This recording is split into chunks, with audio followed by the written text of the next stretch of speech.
की ये गंगा तुलसी की अमर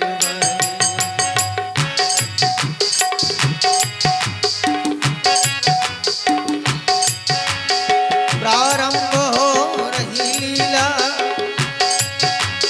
वेदों ने जो बखाने ज्ञान की ये गंगा तुलसी की अमर वाणी ज्ञान की ये गंगा तुलसी की अमर वाणी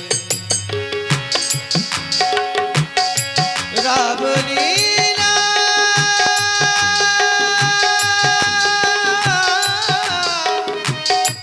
राम लीला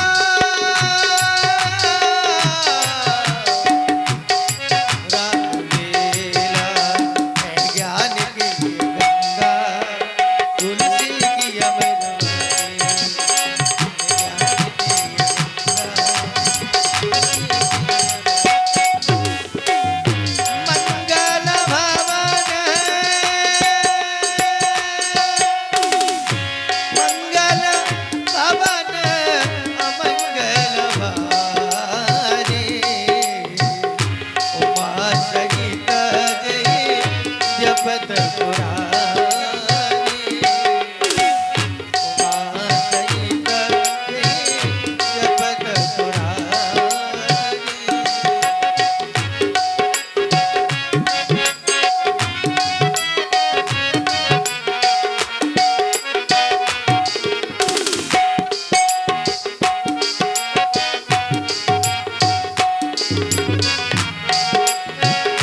कर भोजन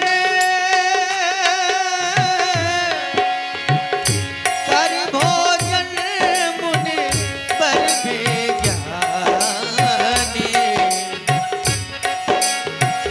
कर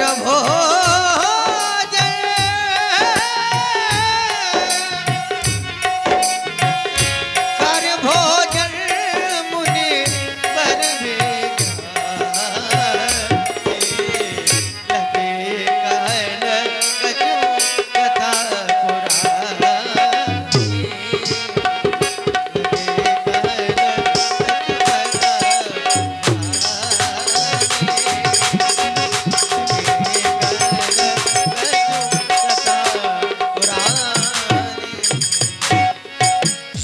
भगवान की पतित पावन लीला का प्रथम दृश्य आप देख रहे हैं। नित्य प्रति की भांति महामुनि श्री विश्वामित्र जी भोजन किए हैं और भोजन करने के बाद कर भोजन मुनिवर विज्ञानी जो कि ज्ञानी ध्यानी विज्ञानी मुनिवर रहे नित्य प्रति की भांति सूर्यवंश के दोनों सिंहों को प्रभु श्री राम जी भ्राता लक्ष्मण जी को सूर्यवंश की प्राचीनतम गाथाओं का परिचय कराते हैं, सूर्यवंश के इतिहास सुनाते हैं, अनन्य प्रकार की कथाओं को सुनाते हैं।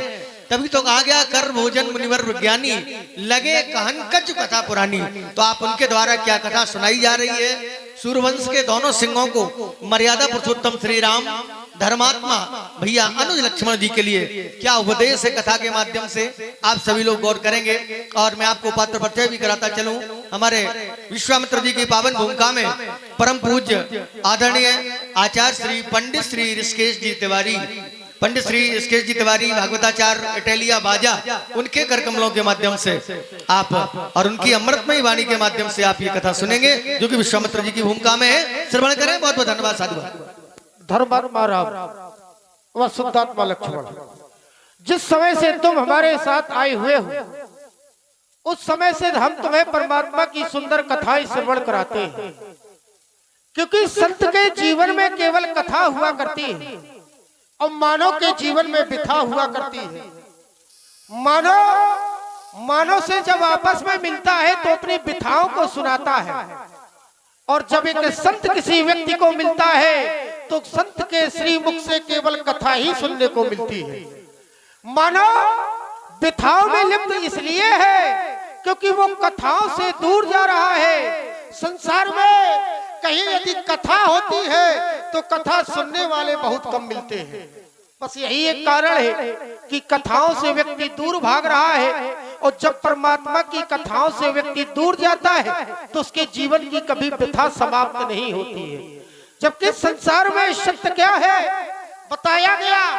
भगवान शंकर ने स्वयं कहा है, सत्य हरि भजन जगत सब सपना, उमा कहो मैं अनुभव अपना। भगवान शंकर ने अपना अनुभव प्रकट किया कि संसार में यदि कुछ सत्य है तो केवल परमात्मा का भजन ही सत्य है। संसार के प्रत्येक प्राणी को परमात्मा का भजन करना चाहिए। अब कथा सुनने के भी कुछ नियम हुआ करते हैं। बताया गया कथा सुननी कब चाहिए, तो बताया गया भोजन करने के उपरांत और शयन करने के पूर्व, अर्थात भोजन करने के बाद और सोने के पहले परमात्मा की कथाएं व्यक्ति को सुनना चाहिए। संकेत है करी भोजन मुनिवर विज्ञानी, लगे कहन कछु कथा पुरानी। भोजन करने के उपरांत हम तुम्हें नित्य प्रतिदिन परमात्मा की सुंदर कथाएं सुनाते हैं। आज भी हम तुम्हें कथा सुनाने जा रहे हैं। कथा हम तुम्हें तुम्हारे वंश की ही सुनाने जा रहे हैं। तुम्हारे वंश में एक बहुत प्रतापी निरपाल हुए जिनका नाम था महाराज नृग। लेकिन एक समय ऐसा आया कि महाराज नृग को श्राप मिल गया, और श्राप ब्राह्मणों ने क्या दिया कि तुम जाओ गिरगिट हो जाओ। अब सोचने का विषय यह है कि महाराज नृग बहुत ही दयालु, बड़े ही धर्मात्मा और बड़े ही दानवीर निरपाल थे। हमेशा 1000 गौएं दान किया करते थे। अब आप सोच रहे होंगे कि जो राजा इतना दान करता हो, धर्मात्मा हो, जो राजा प्रजा का पालक हो, भला उसे ब्राह्मणों ने श्राप क्यों दिया? इसका कारण क्या है? इसका केवल एक ही कारण है। संसार में कभी भी कुछ दान करो तो एक वस्तु को कभी 2 बार दान नहीं किया जाता है। महाराज नृग के द्वारा यही गलती हो गई। एक गाय को उन्होंने 2 बार दान कर दिया। एक बार वो अपने दरबार में बैठे हुए थे, नित्य प्रतिदिन की भांति 1000 गाय खड़ी कर दी जाती थी। दूर से ब्राह्मण आते थे तो ब्राह्मणों को गौ दान किया करते थे। एक दिन उन्होंने एक गाय एक ब्राह्मण को दान में दी। ब्राह्मण वह गाय लेकर चल दिया। चलते चलते अपने नगर में पहुंचा, और नगर में पहुंचकर उसने गाय को अपने भवन के समीप बांध दिया। वह अंदर भवन में चला गया, कुछ काम करने लगा। तब तक वह बंधी हुई गाय किसी तरह छूट गई, और छूटने के बाद गाय दौड़ते हुए महाराज नृग की गौशाला में पुनः पहुंच गई। क्योंकि आपने देखा होगा, गाय हो या जानवर हो, इसे चाहे जितनी दूर ले जाओ, लेकिन जिस जगह अधिक समय तक रहती है वो छूटने के बाद वहीं पहुंच जाती है। क्योंकि इनमें स्मरण शक्ति मानव से अधिक हुआ करती है। जब गाय पुनः गौशाला में पहुंच गई तो वहां जो गौशाला के सेवक थे उन्होंने गाय को पुनः बांध दिया। प्रातः काल पुनः हुआ। प्रातः काल फिर महाराज दरबार में बैठे, फिर ब्राह्मण आए, वही गाय फिर छूटकर दरबार में लाई गई, और वही गाय पुनः दूसरे ब्राह्मण को दे दी गई। वो ब्राह्मण गाय लेकर रास्ते में चल दिया। अब जो कल उस गाय को जिस ब्राह्मण को दान में दिया था, वो ब्राह्मण गाय को खोजते खोजते महाराज के दरबार की ओर आ रहा था, अयोध्या की ओर आ रहा था। उसने देखा कि ये तो वही गाय है जो मुझे दान में दी थी। उन्होंने कहा भैया ये गाय मेरी है। जो ब्राह्मण लिए था उसने कहा ना, ये गाय तो मेरी है क्योंकि मुझे महाराज ने दान में दी है। उन्होंने कहा ऐसा नहीं है, ये गाय कल मुझे दान में दे दी गई है। दोनों ब्राह्मणों में झगड़ा हो गया। गाय को लेकर दोनों ब्राह्मण दरबार में पहुंचे। महाराज नृग सिंहासन पर विद्यमान थे। कहा महाराज ये गाय मेरी है, छूट गई थी, कल आपने दान कर दिया था, आज पुनः आपने गाय दान कर दी। महाराज नृग ने कहा ऐसा हो नहीं सकता है, तुम झूठ बोल रहे हो, ये गाय मैंने आज ही दान की है। अब जो उस ब्राह्मण को गाय दान की थी उसे क्रोध आ गया। उसने कहा महाराज तुमने विचार नहीं किया और तुरंत ही अपना विचार बदल दिया। एक वस्तु को 2 बार दान में दे दी, तुम ब्राह्मणों को लड़ाना चाहते हो। उन्होंने श्राप दे दिया कि जाओ तुम गिरगिट हो जाओ। तो महाराज नृग को 1000 वर्ष तक गिरगिट का रूप धारण करना पड़ा। तो धर्मात्मा राम, शुद्धात्मा लक्ष्मण, मेरी कथा कहने का तात्पर्य यह है कि कभी भी कोई वस्तु यदि हम दान कर दें और किसी कारणवश वो हमारे पास आ जाए तो उसे दोबारा दान नहीं किया जाता है, अन्यथा उसका परिणाम महाराज मृग की तरह भुगतना पड़ता है। मैं क्या देख रहा हूँ, तुम दोनों बंधु मेरी कथा में इतने मग्न हो कि आज तुम्हें इस समय का ज्ञान नहीं रहा है। भगवान भास्कर उदयाचल से अस्ताचल की ओर जा रहे हैं, संध्या का शुभ समय है। यदि मैं इन्हें दोनों कुमारों को ज्ञात नहीं कराऊंगा तो शायद ये नित्य कर्म से वंचित रह जाएंगे। इसलिए धर्मात्मा राम, शुद्धात्मा लक्ष्मण दिन प्रतिदिन की भांति संध्या का शुभ समय आ गया है। जाओ दोनों बंधु, माता संध्या की आराधना करो, वंदना करो, अर्चना करो। मैं स्वयं संध्या वंदन करता हूँ। जाओ। विगत दिवस गुरु आय संध्या करन जने पावी। विगत दिवस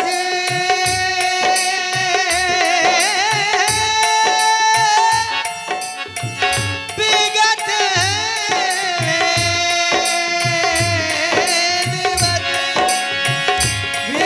दिवस गुरु आय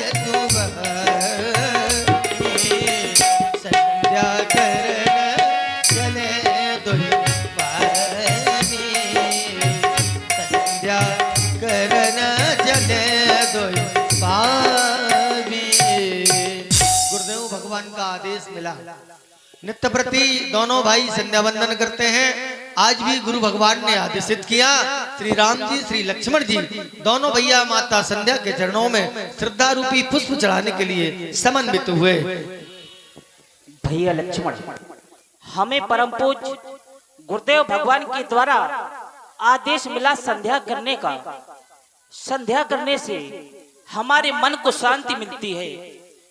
जिस कार्य में व्यक्ति को शांति मिले वह कार्य तो प्रत्येक व्यक्ति को सर्वप्रथम करना चाहिए।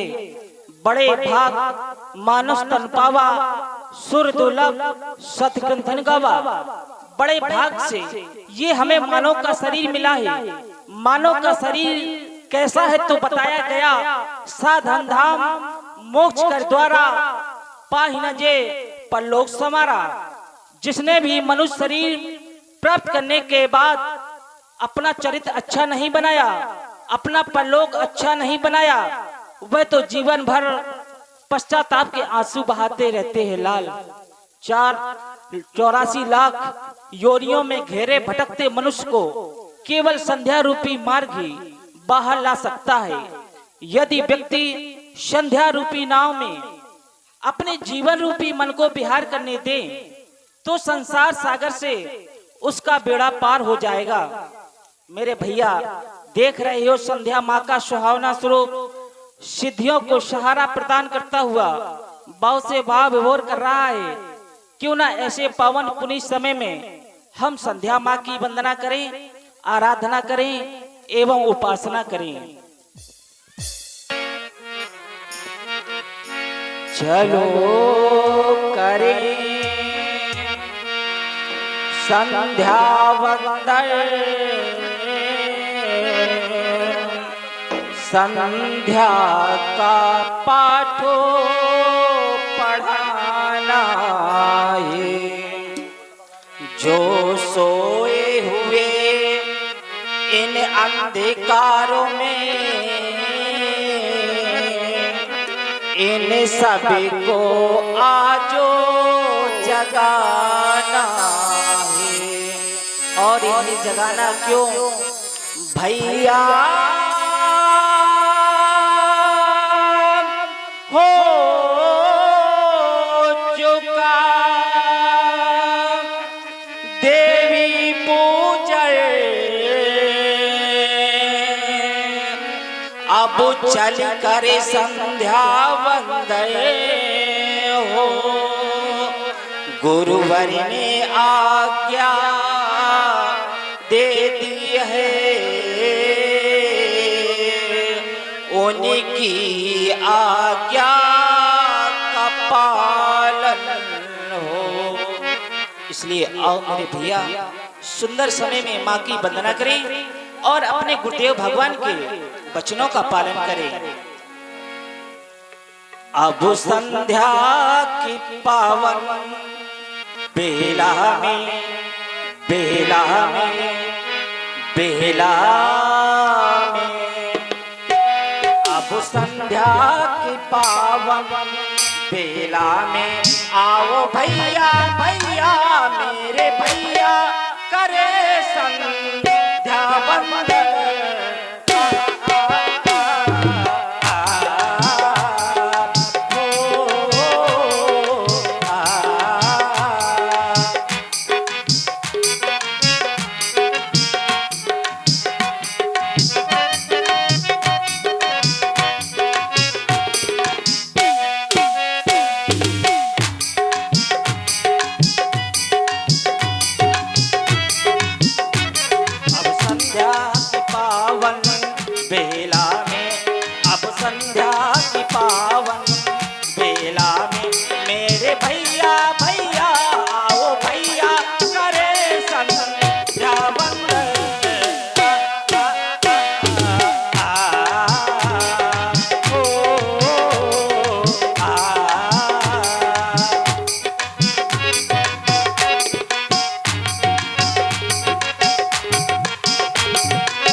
नभ में निराली अरुणाई, ऋषि मुनियों के मन को है भाई।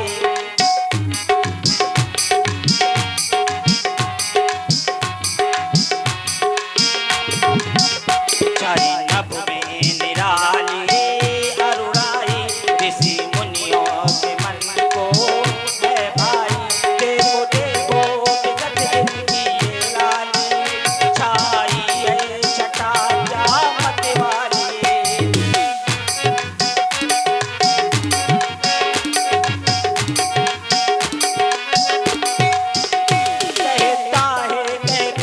कहता है पवन पावन पावन, संध्याए जगत के प्रतिपाली।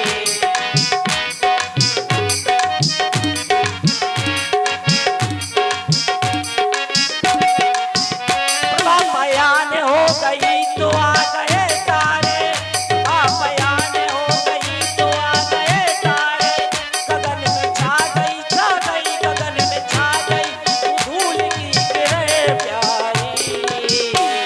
भैया देखो कैसा नभमंडल, भैया देखो कैसा नभमंडल। देवों का देवों का देवों का देवों का करे हम अभिनंदन।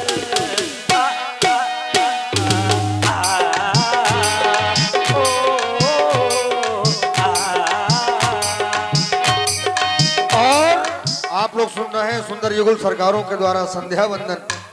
इसी पर आप हैं आदरणीय श्री कल्लू राजपूत जी, आपकी ओर से 51 पुष्प मुद्राएं प्रभु श्री रामचंद्र जी और 51 पुष्प मुद्राएं श्री लक्ष्मण जी के चरणों में प्रदत्त। बहुत बहुत साधुवाद, बहुत बहुत धन्यवाद।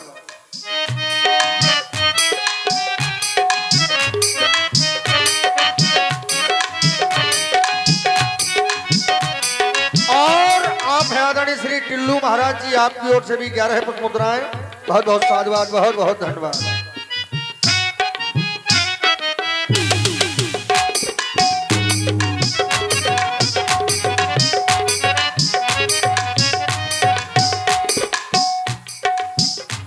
गुरुवर ने बताया संध्या को, गुरुवर ने बताया संध्या को। देवों का देवों का देवों का देवों का करे हम आवाहन।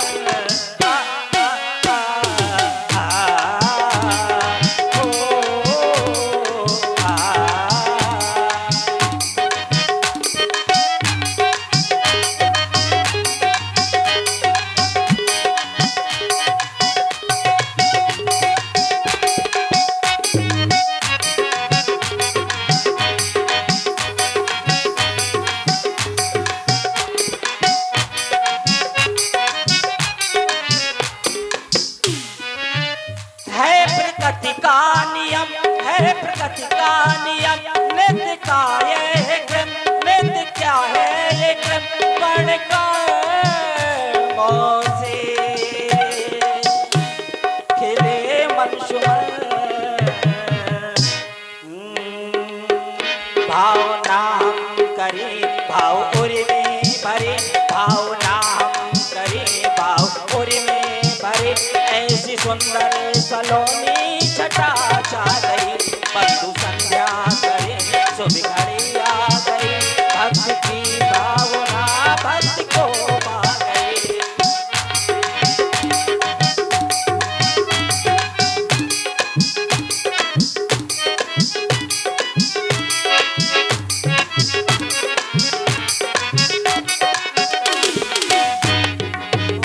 बंधु संध्या करे शुभ घड़ी आ गई, बंधु संध्या करे शुभ घड़ी आ गई। भक्ति की भावना भक्ति को भा गई। संध्या माँ के ओ संध्या माँ के ओ संध्या माँ के चरणों में शीश हम झुकाते हैं। संध्या माँ के चरणों में शीश हम झुकाते हैं।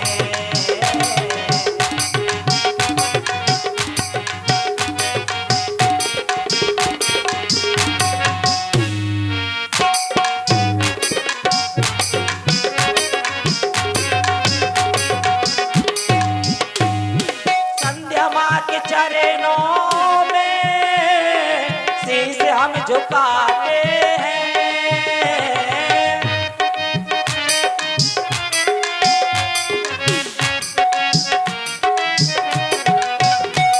ओ संध्या माँ के चरणों में शीश हम झुकाते हैं।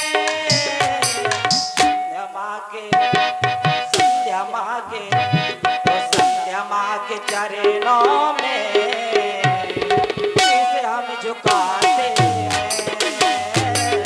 संध्या माँ के चरणों में।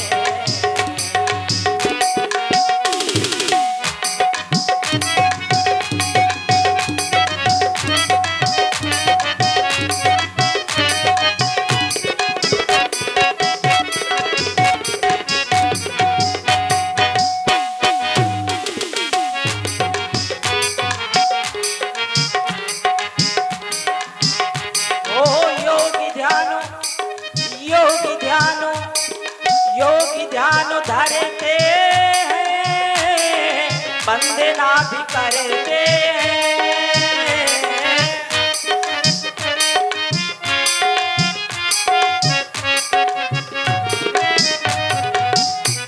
ओ योगी ध्यानो धरते हैं, वंदना भी करते हैं। वंदना हे माँ वंदना ओ माँ वंदना हो ऐसी वंदना ओ वंदना सुनाते हैं। वंदना हो माँ की वंदना वंदना सुनाते हैं।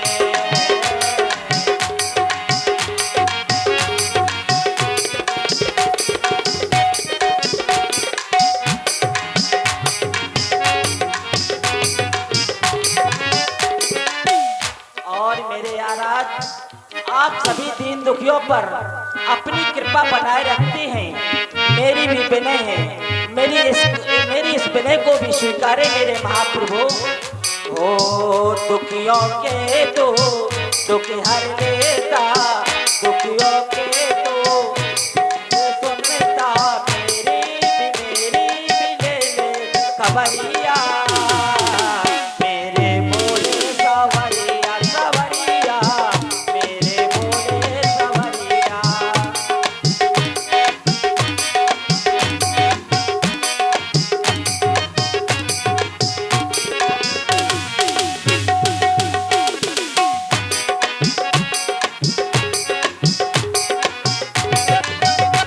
ओ दुखियों के तो दुख हर लेता, तीनों की तो पहले सुनता। मेरी भी ले ले खबरिया, मेरे बोले सवरिया सवरिया,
बुलाए, देर ना हो जाए कहीं, देर ना हो जाए, देर ना हो जाए कहीं, देर ना हो जाए, देर ना हो जाए, देर ना हो जाए, देर ना हो जाए कहीं, देर ना हो जाए।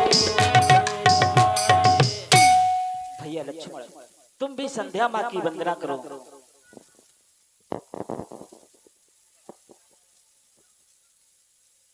सर्वज्ञ सर्वाधार साकेत नगरी में स्वच्छंद विचरण करने वाले मेरे महाप्रभु, आदेश हुआ परम पूज्य श्री गुरुदेव भगवान का, तो बताया गया हर मानव प्राणी के जीवन में संध्या करना परम आवश्यक है।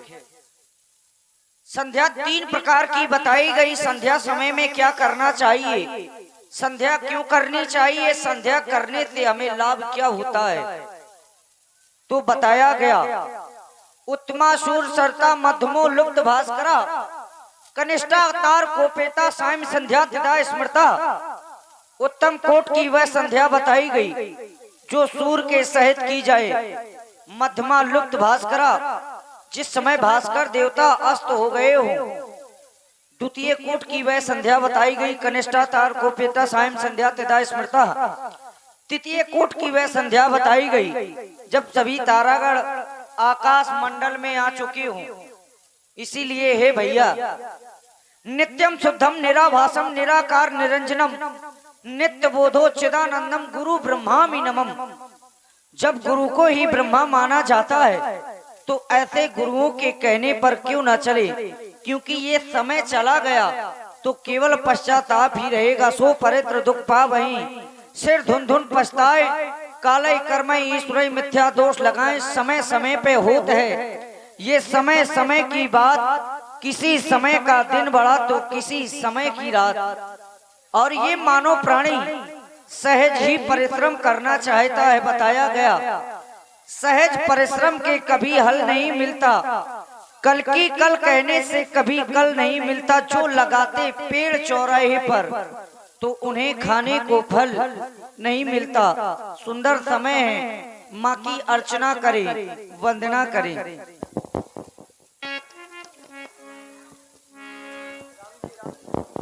अर्चना हम करें,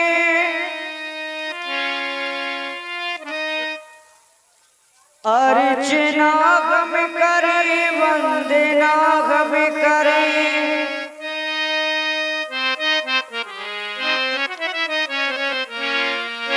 अर्चना हम करें, वंदना हम करें।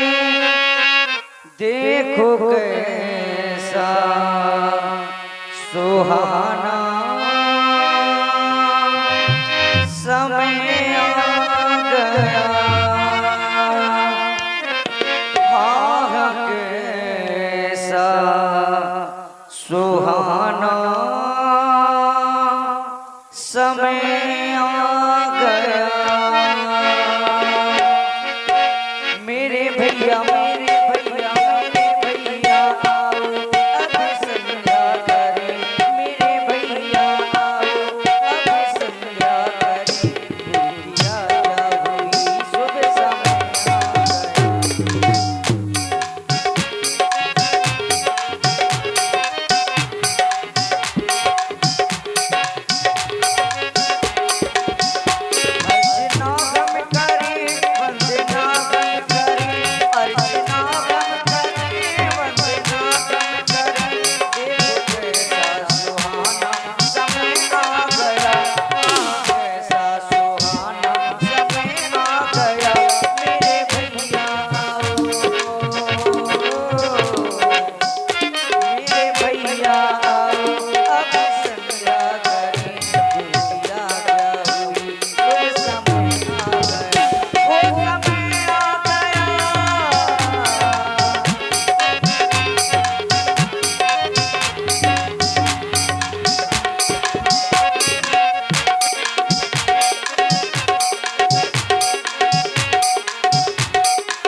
शंकर सम हुई। बिना गुरु के इस मानव प्राणी का उद्धार नहीं हुआ, चाहे ब्रह्मा और शंकर के समान का क्यों ना हो। तो ऐसे गुरुओं के चरणों की वंदना क्यों ना करें हे भैया। सांसों की माला से तेरा सुमिरन करें, सांसों की माला से, सांसों की माला पे तेरा सुमिरन करें, गुरु के चरणों में जीवन समर्पित करें। सांसों की माला पे तेरा सुमिरन करें, सांसों की माला पे तेरा सुमिरन करें, गुरु के चरणों में जीवन समर्पित करें, गुरु के चरणों में जीवन समर्पित करें। सूर्य भी छिप गया, सूर्य भी छिप गया, चांद भी आ गया, सूर्य भी छिप गया, चांद भी आ गया, डोरी जलाई मजा आ गया, ओ मजा आ गया।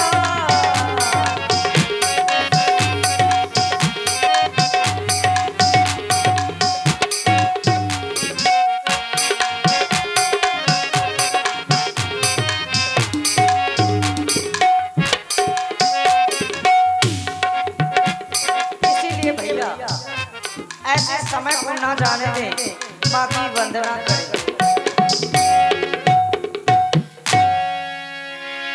ये संध्या तो हो समय बड़ा पावन है, संतों को लुभावन है। ये संध्या तो समय बड़ा पावन है, संतों को लुभावन है। संध्या का प्यारा वंदन करते हैं शत अभिनंदन, करते संध्या का पूजन, बड़ा प्यारा शत शत वंदन। ये संध्या तो समय अति पावन है, संतों को पावन है।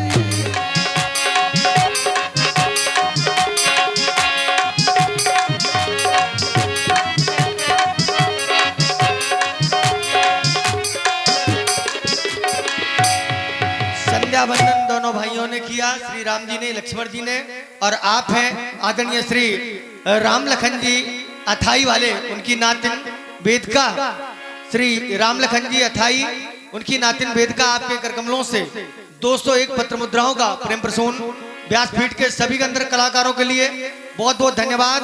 और श्री राम जी लक्ष्मण जी ने संध्या बंदन किया, आगे सुनिए हम।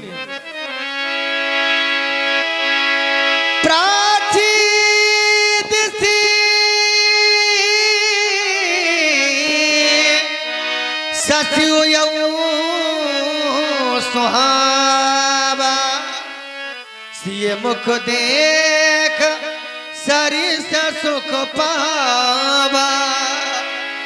पूर्व दिशा की ओर चंद्रमा को देखा, श्री राम जी के मन में विचार आने लगा।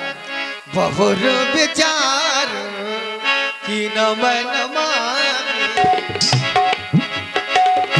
बहुर विचार की न मन माने। श्रीय बदन सम, श्रीय बदन सम हिम करना है। बहुर विचार की न मन माने।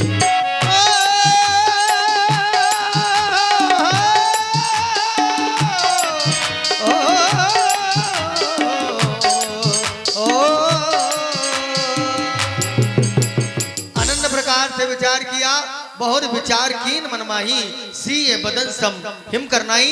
सुनिए राम जी की पावन वाणी को। धन्यवाद। भैया लक्ष्मण, हम दोनों बंधु संध्या वंदन कर रहे थे, मेरी दृष्टि प्राचीन दिश की ओर गई तो क्या देख रहा हूँ, ये चंद्रमा बड़ा ही सुंदर दिखाई पड़ता है।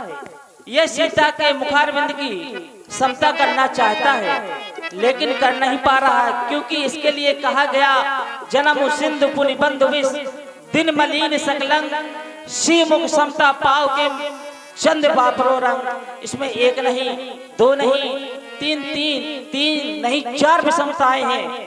प्रथम विषमता खारे समुद्र से जल, द्वितीय विषमता विष इसका भाई, तृतीय विषमता दिन में मलिन रहता है, और चतुर्थ विषमता खारे समुद्र से जल और सकलंक अर्थात यह कलंकित है। 14 रत्नों में गणना करने के बाद भी यह कलंकी है। गुरु पत्नी संग छल किया है, राहु उसे घृषित करता है। अतः मैं तो यही कहूंगा कि ये सीता के मुखारबिंद की समता कदापि नहीं कर सकता, कदापि नहीं कर सकता, नहीं कर सकता। अवश्य भैया, आप सत्य कह रहे हैं, क्योंकि जानकी तो दिन में भी प्रकाश करती है। पूजन गौर सखी ले आई, करत प्रकाश फिरत फुलवाई। ये हमारी नजरिया में कभी भी अच्छा नहीं हो सकता। हे भैया, हो नजरिया पे, नजरिया पे, नजरिया पे, नजरिया पे, नजरिया नजरिया नजरिया नजरिया नजरिया नजरिया नजरिया पे, हमारी नजरिया पे आया है निशापति समता सिया की, हो नहीं पाए हमारी नजरिया पे।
समय आ गया है और हे चंद्रमा, अमृत बरसा देना तू आज सुंदर बन आया है। अमृत बरसा देना तू आज सुंदर बन आया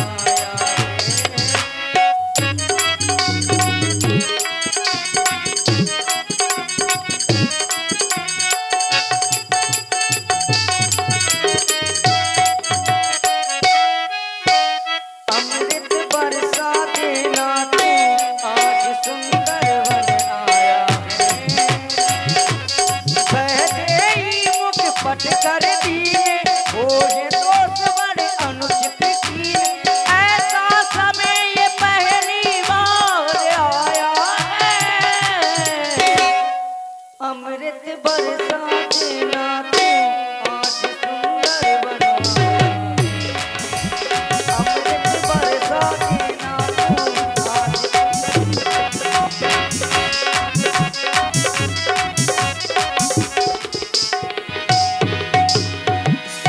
दोनों भाइयों ने प्रणाम किया है और आगे चले हैं।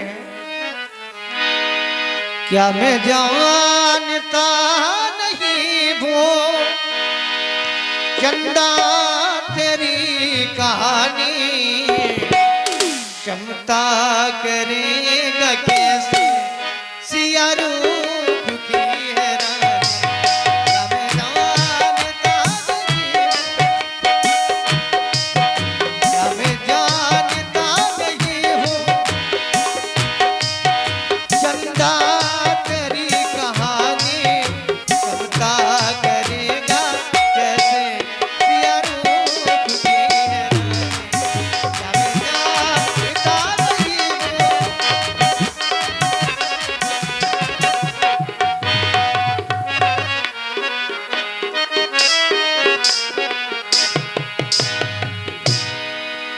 कथा